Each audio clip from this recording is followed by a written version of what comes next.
There are many restrictions in Denmark to fly a drone. There is. And I would like to hear what are the main challenges legislation-wise for drone pilots right now? Okay, there's a lot, but the biggest challenges. I mean, the first and foremost, drone pilots are not allowed to fly over people without their like signed informed consent. Exactly. And I mean, flying in here in Aarhus, it's really a challenge. We've had tasks where we needed to fly over the rooftop of Argos because they had a concert up there, and it was fine, we could do it, and we got the right permits from from the zones around there and so on, but we still had a shitload of people, excuse my language, down there under it because it was festu, and there was a lot of people down there just having a great time. So we needed to like log out all these people and telling them that we're flying with the drone here and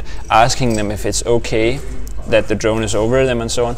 And almost everyone was like, oh, there's a drone, that's interesting, you can just fly whatever you want. And I mean, that's a really good example of why this rule is so stupid, because people are not afraid of the drone. People was just looking up on it and wanting to see it. People are more familiarized with it and also waving. I think now they are. So that's the first huge challenge. And actually asking them is not enough. You need a signed signature. So we're actually bending the rules a little bit there. Then we have like 441 zones in Denmark over police stations and military areas and embassies and official buildings. Exactly, where you need to get a special permit from the owner of the zone to fly inside of it, and they are everywhere. That's a huge challenge as well, because the pilots do not know who to contact in these organizations. I mean, alone in the military, there is.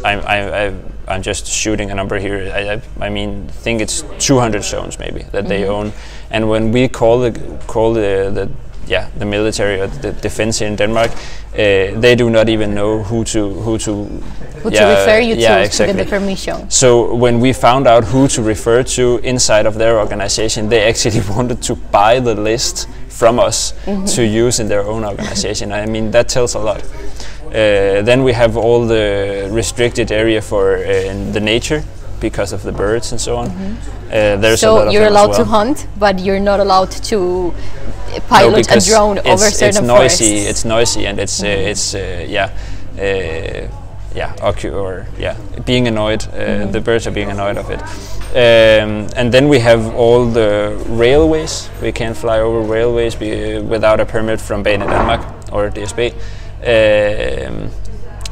We can't fly over roads with a speed limit of over 70 kilometers an hour without a permit from, I think that's Vejdirektoratet. We can't do that either.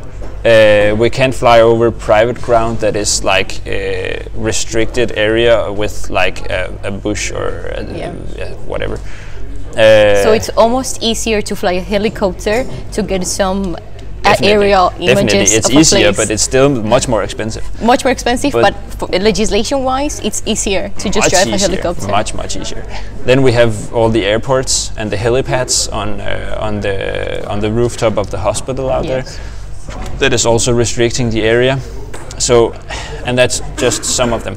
So I mean, there is really a lot of restrictions, and I mean, it makes sense that there are some. Of course, there need to be.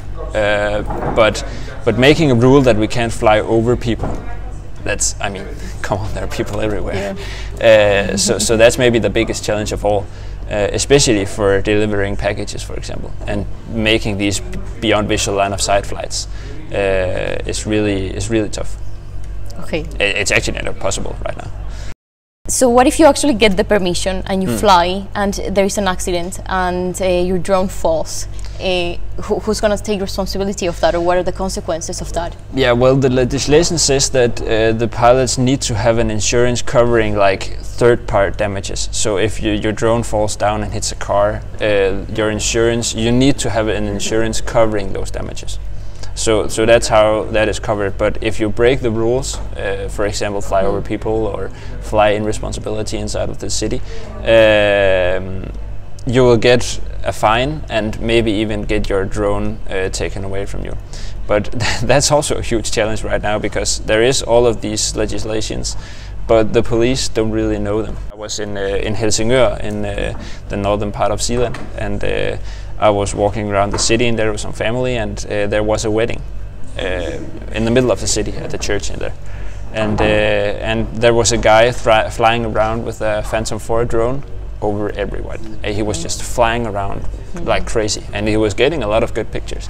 And I didn't have a problem with it. But then I saw it was illegal, definitely, because he couldn't he hadn't gotten my signature. And that's just the first illegal thing, right? But then I saw two police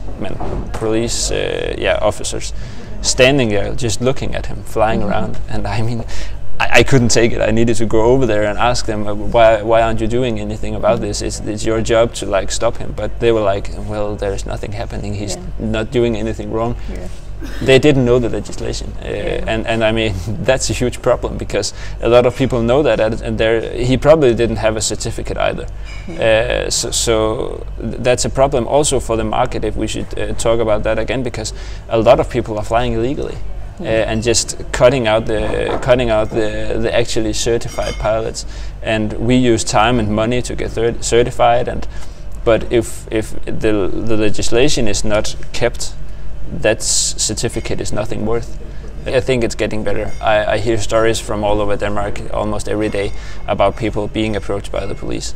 Yes, and also when more industries use drones, also the government feels more pressure for changing the legislation, of course, towards this digital transformation. Yeah, actually the European Union has begun to incorporate new legislation from now until 2020, making it, if you really do your legal work, it will become more loose, but you really need to do your work before that.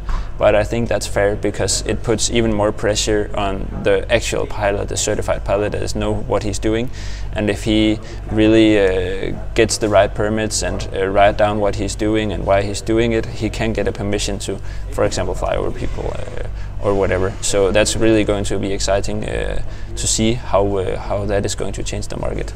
Okay. Yeah. Thank you for joining us today here at the Dome of Visions in our city, Aarhus. Yeah. And let us know, where can people find more about your company? Where can they find you if they want more information about the drone industry, some of your research? Well, we have our website, the MVP. It's not that beautiful right now, but they can find some things in their dronaar.com. We are really active on LinkedIn as well, posting a lot of articles every week about developments in the industry and what research we are doing. And also our communications and marketing guy is trying to start up on Facebook, but he's trying different strategies, so you can also find us there. So LinkedIn, Facebook, and our webpage, people are always welcome to contact us. And I hope everything goes well with your company in the future. I hope as well, and thank you for having me. It's been a pleasure, really. You're welcome. This has been the second episode of the Digital Transformation Show. Stay posted for more.